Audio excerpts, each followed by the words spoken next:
Institut Pasteur à Paris, c'est ici que sont étudiées la plupart des maladies infectieuses. Françoise Barré-Sinoussi y dirige le laboratoire de biologie des rétrovirus depuis 1988. En 2008, c'est la consécration. Françoise Barré-Sinoussi reçoit le prix Nobel de médecine, une récompense qui couronne ses travaux menés avec l'équipe du professeur Montagnier à l'Institut Pasteur. Nous sommes en 1983. Françoise Barré-Sinoussi, derrière son microscope, découvre avec le professeur Sherman le virus du sida et parvient à l'isoler. Naît alors l'espoir de vaincre rapidement cette épidémie. Nous étions assez naïfs à l'époque.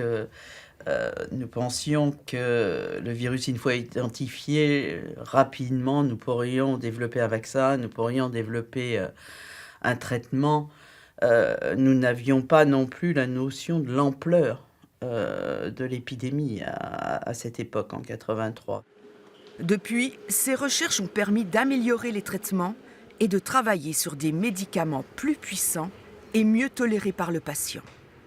Mais une guérison définitive n'est toujours pas à l'ordre du jour, tout comme la mise sur le marché d'un vaccin contre le sida.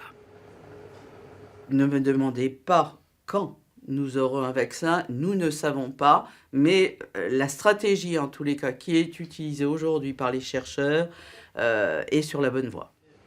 Son combat contre le virus du sida, elle le mène aussi sur le terrain du dépistage et de la prévention. Il faut garder en tête que l'infection VIH est encore là aujourd'hui et que, bien sûr, il faut s'en prévenir.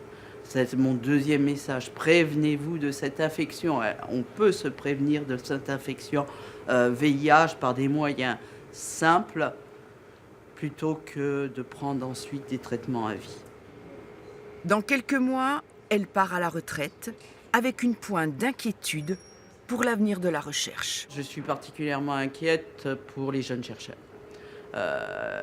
Les jeunes chercheurs sont maltraités, souvent dans des conditions extrêmement précaires.